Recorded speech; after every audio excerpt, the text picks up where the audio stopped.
আসসালামু আলাইকুম ওয়া রাহমাতুল্লাহি ওয়া বারাকাতুহু নাহমাদুহু ওয়া নুসাল্লি আলা রাসূলিল কারীম আম্মা বাদ। ডিয়ার ফ্রেন্ডস, আশা করি প্রত্যেকেই ভালো আছেন। আলহামদুলিল্লাহ, আমিও ভালো আছি। বন্ধুরা, আজকের এই ভিডিওটি অত্যন্ত গুরুত্বপূর্ণ। কেন গুরুত্বপূর্ণ? ভিডিওটি না টেনে পুরোপুরি দেখলেই বুঝতে পারবেন। আপনি নিজে যেমন উপকৃত হবেন, আপনার পরিবার পরিজন প্রতিবেশী বন্ধুবান্ধব আপনার দ্বারা উপকৃত হবে।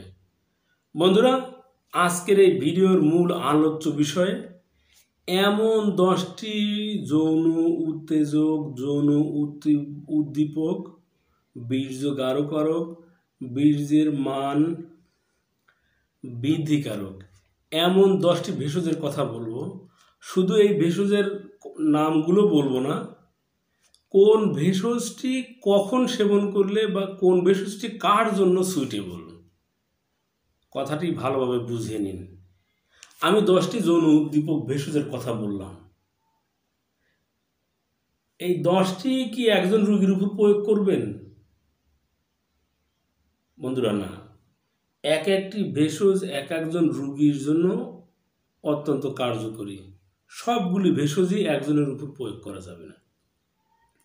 বন্ধুরা, আসুন আগে সেই 10টি ভেষজের কথা আগে বলি, নাম বলি, এরপরে এক একটি করে ভেষজ কার জন্য ভালো সেটি বলে দেব।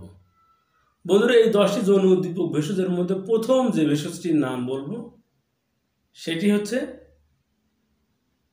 আলকুশি, অশ্বগন্ধা, শতমূল, তালমূল, অনন্তমূল। বন্ধুরা, এরপরে জিনসিং রয়েছে, শিমুলের মূল বা পাউডার, তেঁতুল বীজ, হরিতকি, থানকুনি। বন্ধুরা, এই 10টি ভেষজ যৌন রোগের জন্য অত্যন্ত গুরুত্বপূর্ণ।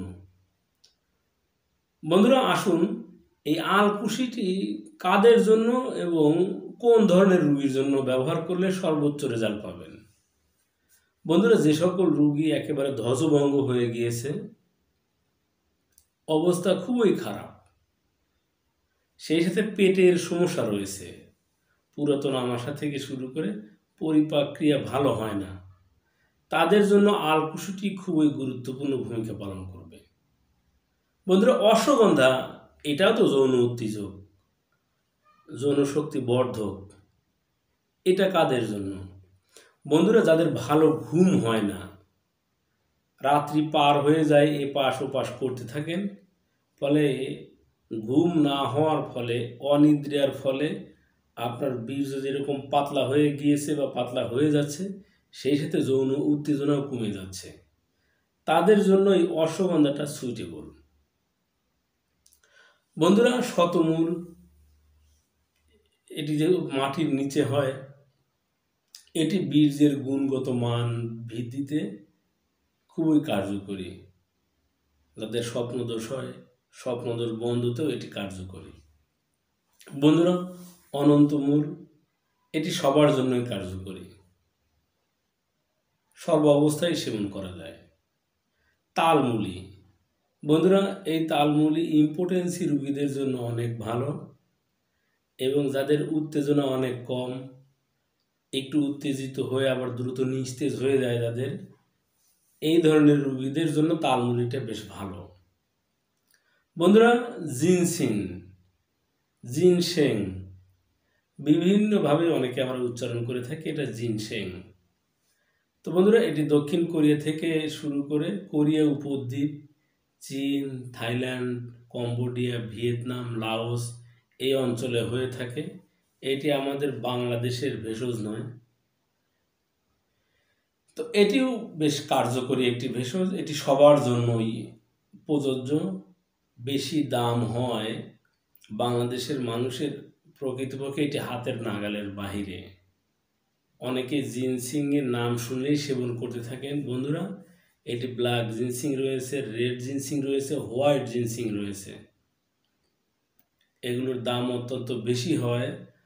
আসল জিনসিং আমাদের দেশের মানুষ প্রকৃতপক্ষেই পায় না। যা দেওয়া হয় তা হলো কেমিক্যাল জিনসিং মিশিয়ে রেমেডি তৈরি করা হয়। বন্ধুরা, আসুন থানকুনি।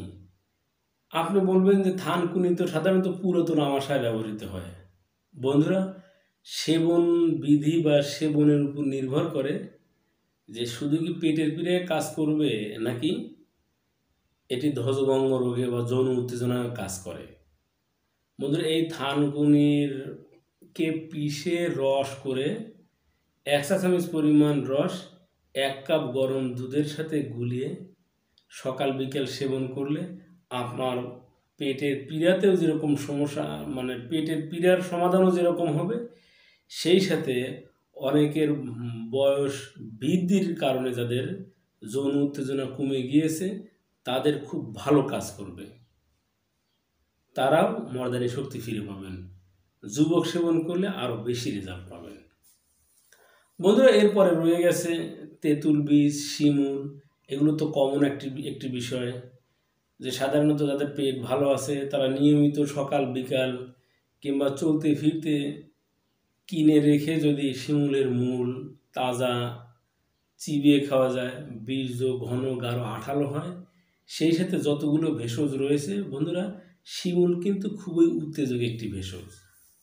তেঁতুল বীজ, এটি বীজের গুণগত মান, বীজ ঘন করা, স্পামের সংখ্যা বৃদ্ধি করাতে গুরুত্বপূর্ণ ভূমিকা রাখে। বন্ধুরা, হরিতকি, এই হরিতকি অন্য অন্য ভেষজের সাথে মিশিয়ে রেমেডি তৈরি করা হয়। একদম সিঙ্গেল ব্যবহার করলে যৌন রোগে খুব বেশি কার্যকরী প্রমাণিত নয়, তবে অন্যান্য ভেষজের সাথে মিশিয়ে দিলে খুবই কার্যকরী হিসেবে প্রমাণিত। তো বন্ধুরা, এবার আসুন যে আসলে এইগুলোর সেবন বিধিটা কেমন হবে। যত ভেষজই আছে সবগুলো ভেষজই যারা পাউডার করে সেবন করবেন, এককভাবে সেবন করলে এটা 4 থেকে সর্বোচ্চ 5 গ্রাম পরিমাণ এটি পানিতে গুলিয়ে সেবন করতে পারবেন, দুধের সাথে মিলিয়ে সেবন করতে পারবেন, ঠান্ডা পানির সাথে মিলিয়েও সেবন করতে পারবেন। বন্ধুরা, আরও গভীরভাবে জানতে চাইলে অবশ্যই কোনো অভিজ্ঞ হাকিমের সাথে সরাসরি পরামর্শ করে কিভাবে এইগুলো দিয়ে আপনি রেমেডি তৈরি করবেন তা ভালোভাবে জেনে নেবেন। বন্ধুরা, এই ছিল আমাদের আজকের আলোচ্য বিষয়। ভিডিওটি ভালো লাগলে অবশ্যই লাইক দিবেন, কমেন্ট করবেন, সাবস্ক্রাইব করে সাথেই থাকবেন। ধন্যবাদ।